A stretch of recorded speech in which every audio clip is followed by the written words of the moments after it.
اعوذ باللہ من الشیطان الرجیم بسم اللہ الرحمن الرحیم ربنا آتنا فی الدنیا حسنہ وفی الآخرة حسنہ وقنا عذاب النار صدق اللہ مولانا العظیم۔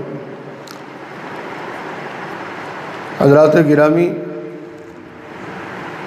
آج کے درس قرآن و حدیث میں جو آپ حضرات کے سامنے قرآن حکیم فرقان مجید کی آیت تلاوت کی ہے، دعا فرمائیں کہ اللہ تبارک و تعالی اس آیت کریمہ کا مفہوم و معانی ہمیں دل کی اتھاہ گہرائیوں سے سمجھنے اور پھر اس پر کامل ایمان اور کامل یقین کے ساتھ عمل پیرا ہونے کی کامل توفیق نصیب فرمائے۔ اللہ تبارک و تعالی نے اس آیت کریمہ میں اہل ایمان کو اپنی بارگاہ میں مانگنے کا ایک طریقہ بتایا۔ اے اللہ، میری دنیا اور آخرت اچھی کر دے اور مجھے عذاب جہنم سے بچا۔ ایک مختصر سا مفہوم ہے اس کا۔ قرآن حکیم میں تو دیگر بہت ساری دعائیں جو اللہ تبارک و تعالی نے پیغمبروں کو بتائیں اور وہ قرآن میں اللہ تبارک و تعالی نے نازل بھی فرمائیں، اور اس ماہ مبارک میں ایسی دعائیں کثرت کے ساتھ مانگنی چاہیے۔ ماہ رمضان دراصل ہماری زندگی میں اعتدال، تقوی اور خوف خدا کی روح پیدا کرنے کے لیے ہمیں سال بھر کی سعادت، صحت و سلامتی سے ہمکنار کرنے کے لیے آتا ہے۔ یہ مقدس مہینہ رمضان المبارک ایک ساتھ کئی نیکیوں کو جمع کرنے کا مہینہ ہے۔ قرآن کریم کو رمضان المبارک سے ایک خاص نسبت بھی ہے، وہ یہ کہ قرآن حکیم رمضان المبارک میں ہی اتارا گیا، جیسا کہ اللہ تبارک و تعالی نے قرآن حکیم میں ارشاد فرمایا کہ انا انزلناہ فی لیلۃ القدر لیلۃ القدر وما ادراک ما لیلۃ القدر۔ یہی وجہ ہے کہ صحابہ کرام بلکہ خود رسول اللہ صلی اللہ علیہ وسلم اور صحابہ کرام رضوان اللہ تعالی علیہم اجمعین رمضان المبارک کے مہینہ میں تلاوت قرآن حکیم کا خاص اہتمام فرماتے۔ آپ صلی اللہ علیہ وسلم اور صحابہ کرام رضوان اللہ تعالی علیہم اجمعین تلاوت قرآن کا خاص اہتمام فرماتے، اس لیے کہ قرآن اور رمضان کا ایک بہت بڑا تعلق ہے، نسبت ہے۔ حدیث مبارکہ ہے کہ امام الملائکہ سیدنا حضرت جبرائیل علیہ السلام رمضان المبارک کے پورے مہینہ میں ہر رات رسول اللہ صلی اللہ علیہ وسلم کی خدمت اقدس میں تشریف لاتے اور آپ صلی اللہ علیہ وسلم کے ساتھ قرآن حکیم کا دور کرتے۔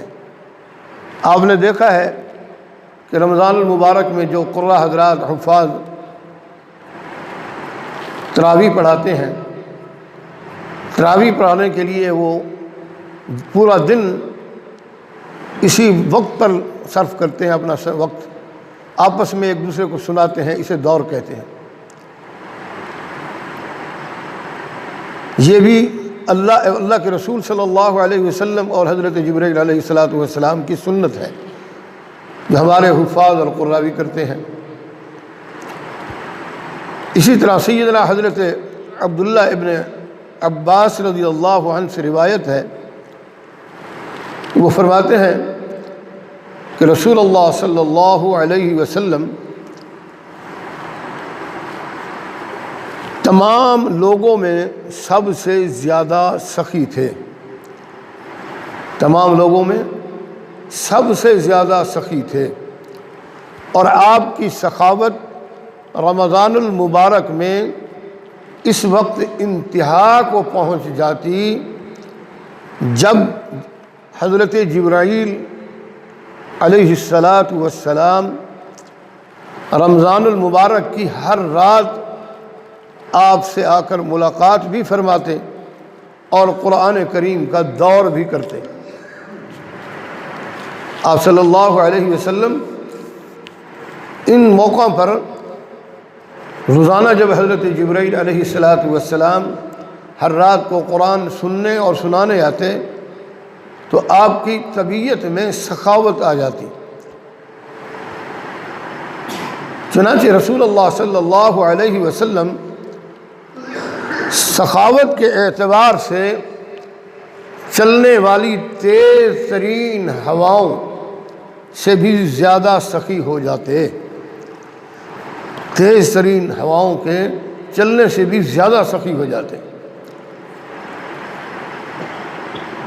زمانہ نبوت کے بعد صحابہ کرام رضوان اللہ تعالی علیہم اجمعین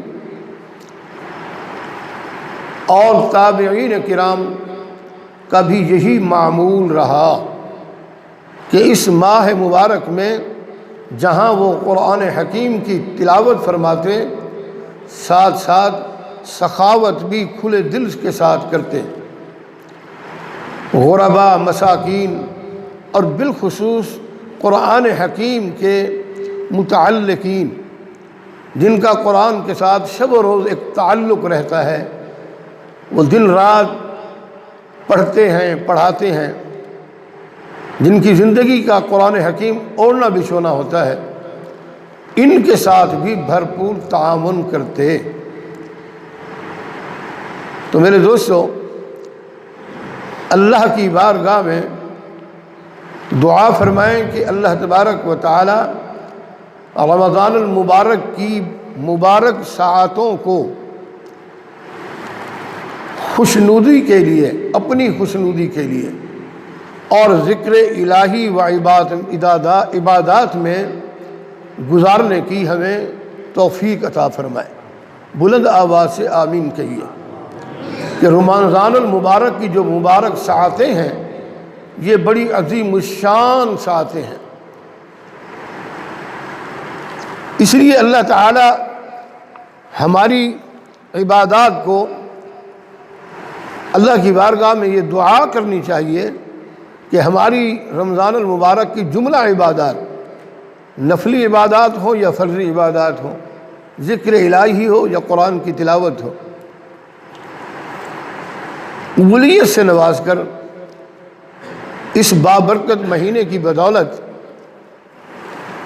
دنیا بھر میں اس وقت جو ایک دوبارہ وائرس آئی ہوئی ہے، اس نے سر دوبارہ اٹھا لیا ہے، اگرچہ یہ عالمی سامراج لوگوں کی ایک سازش ہے، اس سازش کے تحت پوری دنیا میں یہ وائرس پھیلائی گئی ہے، جس سے زیادہ تر اہل ایمان مسلمان متاثر زیادہ ہو رہے ہیں۔ تو دعا فرمائیں کہ روئے زمین پر بسنے والے تمام مسلمانوں کی اللہ تبارک و تعالی اس ماہ مبارک کی برکت سے تمام مسلمانوں کو محفوظ و مامون فرمائے۔ اقول قولی ھذا والحمد للہ رب العالمین۔ الحمد للہ رب العالمین والعاقبۃ للمتقین۔ اللہم صل علی سیدنا محمد وعلی آل سیدنا محمد وبارک وسلم۔ رب ارحمهما كما ربياني صغيرا۔ اللهم إنك عفو كريم تحب العفو فاعف عنا يا غفور۔ اللهم اغفر لأمة محمد صلى الله عليه وسلم۔ اللهم اغفر للمؤمنين والمؤمنات والمسلمين والمسلمات۔ اللهم اغفر وارحم وأنت خير الراحمين۔